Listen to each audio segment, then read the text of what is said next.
శుభ పరిణామం ఏమంటే మళ్ళీ టిడ్కో ఇళ్ల మీద ఒక కదలిక వచ్చింది, పబ్లిక్ అవేర్నెస్ వచ్చింది. టిడ్కో ఇళ్ల మీద గవర్నమెంట్ ఇవి కంప్లీట్ చేసి ఇవ్వాలా, మనం ప్రజలకు ఇచ్చిన మాట నిలబెట్టుకోవాలా, వాటిని అని చెప్పి ఒక 10 రోజుల క్రితము 3 కమిటీలు కూడా వేశారు.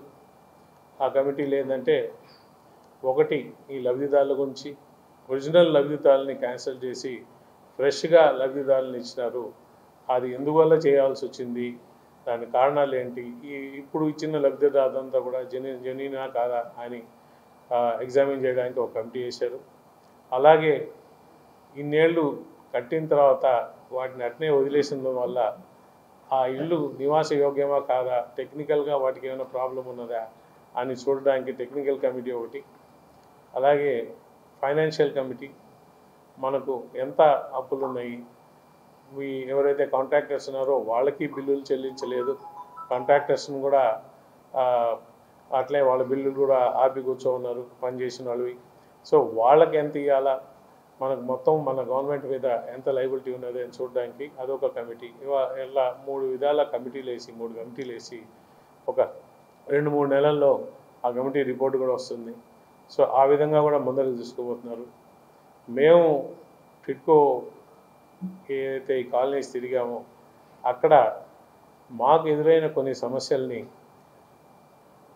మా ఎండీతో మాట్లాడి, టిడ్కో కాలనీస్ హ్యాండింగ్ ఓవర్ అని చెప్పి అంటే మనం లబ్ధిదారులకి అందచేయాలా అని చెప్పి ఒక ఏదైతే ఉండిందో దాన్ని కొంచెం స్వల్పంగా మార్పు చేసి, అయ్యా వాళ్ళకి అందజేయడమే కాదు, ఆ కాలనీలో ఆ ఇళ్లలో వాళ్ళు వచ్చి ఉండే విధంగా ఆక్యుపెన్సీ రేట్ పెంచాలా, టిడ్కో కాలనీలో ఇల్లు మనం కట్టించిన తర్వాత అక్కడే ఉండేటట్టు మనం లబ్ధిదారులు మనం ఏ విధంగా ఎక్కువ మంది ఉండేటట్టు చూడాలని చెప్పి దాని మీద కూడా కొంచెం మేము చేసాము.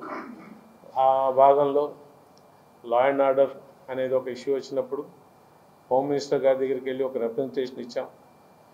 3500 పైన ఇల్లున్న సముదాయాల్లో ఒక పోలీస్ స్టేషనే పెట్టాలని, 1500, 2000 పైన ఇల్లు ఉన్న సముదాయాల్లో ఒక పోలీస్ అవుట్ పోస్ట్ పెట్టాలని, మిగిలిన దగ్గర ఈ మొత్తం ఒక డ్రోన్ సర్వేలెన్స్ ఏదైనా పెట్టాలని, అలాగే టిడ్కో కాలనీస్ అన్నింటిలో కూడా ఈ CC cameras at government cost పెట్టి వాటిని నియరెస్ట్ పోలీస్ స్టేషన్తో అనుసంధానం చేసి వాళ్ళు అక్కడ టిడ్కో కాలనీస్ వాచ్ పెట్టాలని ఒక రిప్రజెంటేషన్ ఇచ్చాం.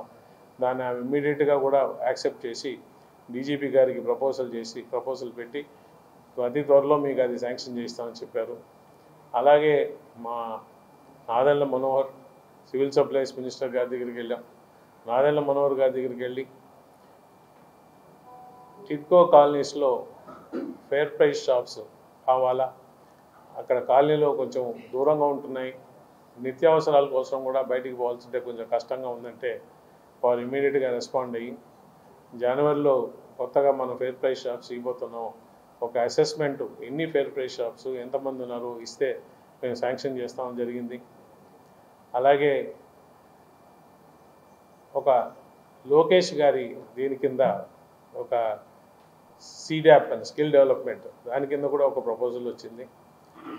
టిడ్కో కాలనీలో నివసించే వాళ్ళ కోసం స్కిల్ డెవలప్మెంట్ కార్పొరేషన్ కింద ఈ రకరకాల సెమీ స్కిల్డ్ అనేది అంటారు, రైట్ ఫ్రమ్ ప్లంబింగ్ అనండి, ఎలక్ట్రీషియన్ అనండి, టైలరింగ్ అనండి, లేదు మన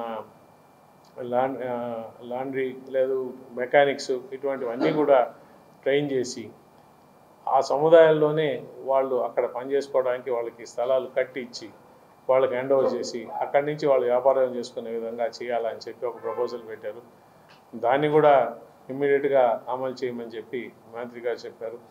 సో టిడ్కోని మొత్తం ఆ సంస్థ మళ్ళీ బాగా జీవం పోసుకొని కళకళలాడే విధంగా రేపు సంక్రాంతిని అందరూ వాళ్ళు సంతోషంగా టిడ్కో వాసులు బాగా సంక్రాంతిని వాళ్ళు సంతోషంగా సంబరాలు చేసుకునే విధంగా ముందరికి వస్తున్నది. టిడ్కోకి మళ్ళీ లైఫ్ వచ్చింది. సో ఇవన్నీ జరుగుతున్నందుకు ఇవాళ స్పెసిఫిక్గా ఏదైతే ముఖ్యమంత్రి గారు, అలాగే డిప్యూటీ సీఎం పవన్ కళ్యాణ్ గారు, అలాగే మున్సిపల్ శాఖ మంత్రులు నారాయణ గారు వీటిని అర్థం చేసుకొని ఈ ప్రాబ్లమ్స్ని ఈ ప్రాబ్లమ్స్ సంబంధించిన ఫైనాన్షియల్ డిసిషన్స్ తీసుకొని ముందరకు పోవడానికి నిర్ణయించారో వాళ్ళందరికీ కూడా ఈ టిడ్కోని మళ్ళా రెన్యూ చేసి టిడ్కోలో మళ్ళీ లైఫ్ వచ్చే విధంగా టిడ్కో హౌసెస్లో అవన్నీ కూడా అందరికీ హ్యాండ్ ఓవర్ చేసే విధంగా ఏ విధంగా అయితే ముందరికి పోతున్నామో దానికి వాళ్ళకి ధన్యవాదాలు చెప్పుకోవడానికి ప్రెస్ మీట్ పెట్టడం జరిగింది. Thank you very much.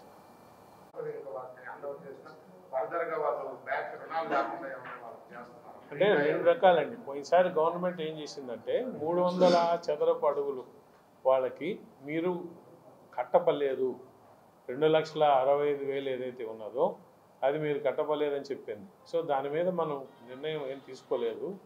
కానీ దాని మీద మనం ఏం చేసామంటే దాదాపు ఒక 4,200 కోట్ల అదనపు బర్డన్ ప్రభుత్వం మీద పడింది. ప్రభుత్వం పరిశీలిస్తున్నది, చెప్పిన మాట మనం వెనక్కి పోకూడదని చెప్పి.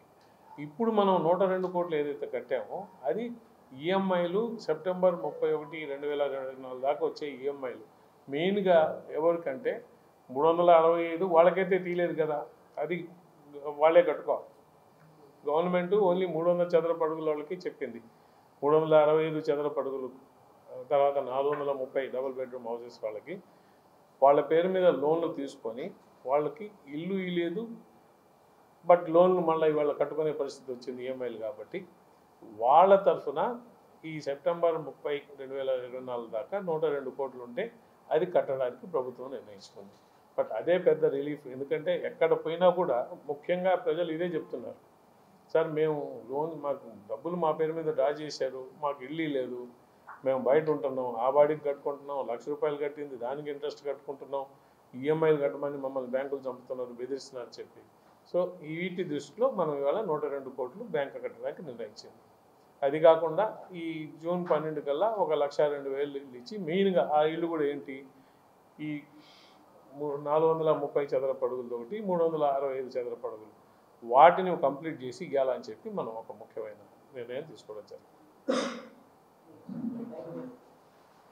ఇవి కంప్లీట్ చేయాలంటే సుమారు ఒక 12 నుంచి 1,400 కోట్ల దాకా అవసరం ఉంటుందంటే దాన్ని కూడా చంద్రబాబు నాయుడు గారు పాజిటివ్గా స్వీకరించి దీని గురించి ఆలోచించి చేస్తాం, మీరైతే టార్గెట్ 1,02,000 ఇల్లు మన ఫస్ట్ యానివర్సరీ కంప్లీట్ అయ్యేసరికి అన్ని విధాలా కంప్లీట్ అయ్యి విన్ ఇన్ఫ్రాస్ట్రక్చర్ కంప్లీట్ అయ్యే విధంగా మీరు ప్రణాళిక సిద్ధం చేసుకొని తయారు కాండి, అవి కంప్లీట్ కావాలా అని చెప్పడం జరిగింది. సో ఇదొక శుభ పరిణామం. ఏమంటే ఆల్మోస్ట్ నిర్వీర్యం అయిపోయిన ఈ టిడ్కో సంస్థని ఒక్క బిల్లు ఇవ్వకుండా, కట్టిన ఇళ్ళని లబ్ధిదారులకు ఇవ్వకుండా, ఎక్కడ పట్టినా నేను పోయి చూస్తున్నప్పుడు ఆల్మోస్ట్ పాడుపడిపోయిన ఇళ్ళులాగా, ఎక్కడ చూసినా కూడా క్రైమ్ రేట్స్ విపరీతంగా ఉండి ఈ గాంజాయి బ్యాచ్లు, రకరకాల క్రిమినల్ గ్యాంగ్స్ ఆపరేట్ చేయడం. మొన్న మధ్య వెంకటేశ్వరపురం కాలనీలో చూసాం మనం, అక్కడ పోయి పోలీసులకు మనం కంప్లైంట్ చేయడం, పోలీసులు రైడ్ చేస్తే 140 మందిని బయట వాళ్ళని అక్కడి నుంచి బయట వేయడం.